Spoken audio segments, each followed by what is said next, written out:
This is great. I gotta tell you again, I'm proud of you. I'm a fan.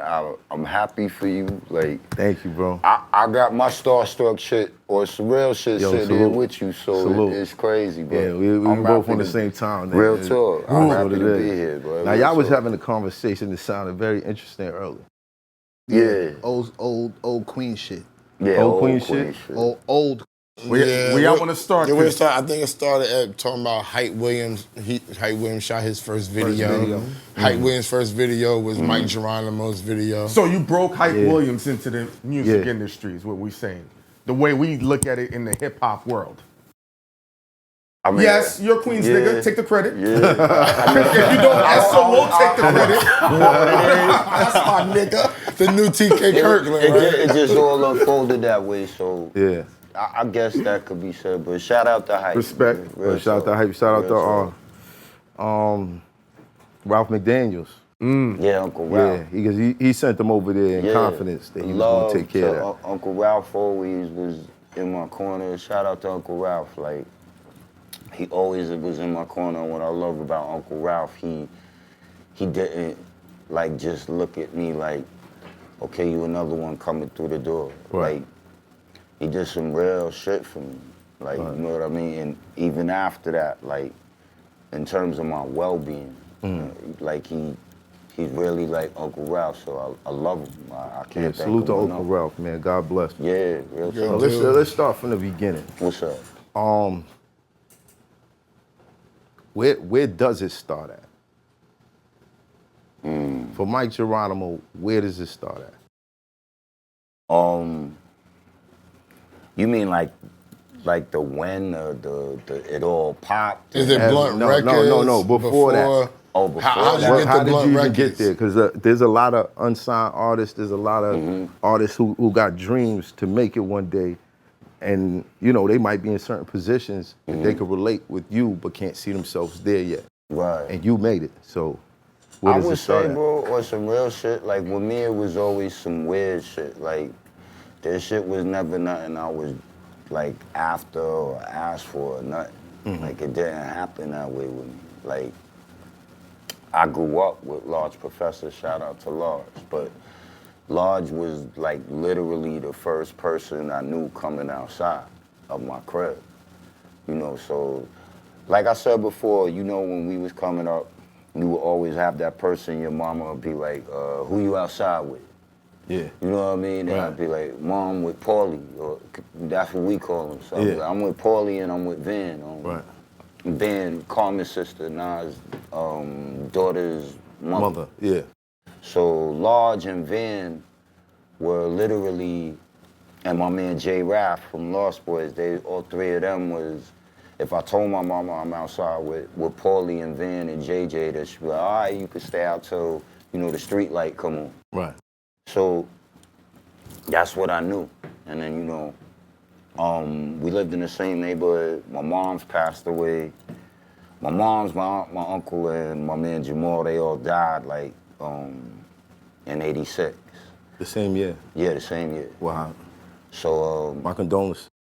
I appreciate it. So I ended up moving from Colden, from Wastelands. Right.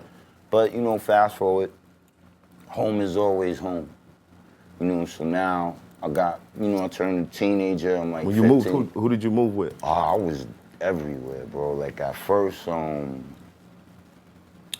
mean, my pops was there, but my pops, he was going through his own shit, you know, and he was like, he was a cop, he was in the military, but that shit rocked my pop. So he kind of had to get his feet, you know, figuratively back on the ground. So how did you take it? It's funny you say that, bro, because I think now I understand myself more than I understood myself then at that time. Right. So I would say, like it started with my aunt. My aunt got killed in a car accident on Christmas Eve. A drunk driver was on the Van Wyck by Shea Stadium, and his car jumped the divider. Wow. And sheared. And hit her head on. Yeah, sheared the roof off her car. So, I mean, that's just crazy because it was Christmas Eve and all of that shit. Right. So, you know, you gotta understand, like, I'm like most of us, like, big family from down south that migrated to New York, so we was tight-knit, you know, so that rocked us, but during the period of my aunt's wake, we started to notice my mom's eye started like floating. And I was like, yo, your eye looks kind of cockeyed. And my dad was like, yeah. And then, long story short, she went and they had diagnosed her with cancer, with a tumor. So and before that, she was super lit. Like, she worked for Ebony Magazine. She was like the top ad executive at Ebony Magazine. So as a kid, she was taking me to the Waldorf Astoria. Like, Ebony used to do like fashion fairs, some shit like that. And I'd have to go to Saks with her, get my little 3-piece suit. And, you seeing all the fly shit. All the fly shit I was seeing as a shorty because of my mom. So once she got sick, that cancer shit, it'll tear you down like gradually. So her speech started fucking up and all that crazy shit. And so, but still, I don't think I was allowing myself to process it. So I would just go, she was like up here at New York Hospital, I think that's where it was. And they started doing the chemotherapy and like you do biopsies and that shit tears your body down crazy. But I would just go and try and get her to build her vocabulary up and you know, all that shit. How old were you at this time? I want to say I was maybe 9 going on 10, 10 going on 11. Wow. So it was. Yeah. It was kind of something that's hard to process at that age anyway. But I don't think I did. I know I didn't because, like I said, I'm older now. So, and then someone I talked to about it, and they helped me get to the things you subconsciously do that you're not really aware you're doing. Right. So I was just doing what's known as stacking, which means you may go through something, but you just internalize it, you compartmentalize it, you push that shit down. And that's just your way of surviving, coping.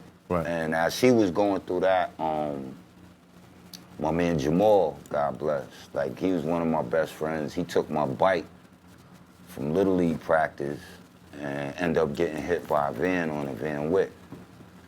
So now we was all like, okay. And that hit all of us. That hit Paulie, that hit Lodge, that hit like the whole neighborhood, because, you know, you got your little sets and your little crews that all rock together. Right. And like that was my man. Every day we on the monkey bars, we in mischief, like, but he gone now. So I don't think I even processed that. And then then my mom's finally passed away, I want to say June 11th. She passed away on June 11th. And it's ill because Lodge is the one who told me now, he's like, you don't understand, when your mom's passed, like the whole neighborhood, it was like a black cloud, because my mom's was like good with everyone. And she was hardworking. My dad, he was there, but you know, when he wanted to be, I'm gonna keep it a buck, he was in and out. Right. You know how that go. Yeah. Being a cop, I can imagine, like, at that time. Yeah. And coming from the army to service, right? Yeah. And they be dealing with mad trauma. Yeah, facts. Facts. How many years was he? Wasn't nobody saying PTSD back then? No, his PTSD, I'll get to that. Like, his PTSD thing didn't start. He actually was in Vietnam. That's what I was gonna ask. Yeah, he was in Vietnam. He was in the Korean conflict, Vietnam, and the first Desert Storm. Like man, wow. You gotta understand, like, I used to be around them war vets. Yeah, me too. And them dudes would, like, you know, some of them would go take advantage of the women. And crazy story I heard, some of them would put razor blades in their joint. So, and he got, they would do devious things. And it's war. It's war. Yeah. It's so mentally, for him to come back? Back then they just called it shell shock. Right. And they didn't have no they didn't have a term diagnosis for into it. it. Just shell shock. But what you gotta keep bearing, I'm a shorty, so I don't really know about mentally what you going through. Or, right. You know, so my mom's died, and then you go through all that shit, like, you know, the family being in conflict with my pops, and they was concerned, and, you know, my mom's had, you know, gave, I guess, what she wanted for me. Because, you know, she had me in private school, and there was certain things she wanted me to stay on that, in that lane. Right. I think she thought rather that my dad wasn't going to be able to keep all of that shit going, so I ended up going with my aunt. No, I ended up going with my Uncle Bill, rest in peace. And I didn't really want to go with him. But I wanted to really go with my Aunt Pat and my Uncle John, because me and my cousin John was like birds of a feather. So if I had to leave the block, right, that's where I wanted to go. But it was sad, like, you know, I had to leave what I knew. I had to leave Wasteland. So I ended up from there in Jackson Heights. My Uncle Bill lived in Jackson Heights, but then he passed away. He passed away from AIDS maybe 5 months after I went with him. Damn. 5 months. Yeah. So by the time you turned 10, you had already been hit. Yeah, like boom, boom, boom, yeah. boom, boom. Wow. But still, my G, like, I wasn't... Never going through it, never processing. Yeah, I wasn't processing it. I was just like... I think at that point I started saying to myself, all right, that's just how it is. You know, so... But that's a lot of trauma to deal with. Right. And I don't think that I never really... Like you said, I never acknowledged it. Right. I just had to keep going. It's hot for trapper turn smack rapper. Only smack rapper that you know is smack rappers. Got bars, I can hang with the backpackers. Trap star, I don't hang with the backpackers. I'm in the hood with the work, you heard. Making fiends leave earth, you heard. Got your baby mama thirst, you heard. Feel the flow, nigga, throw it in reverse. This the wave you need to surf, you heard.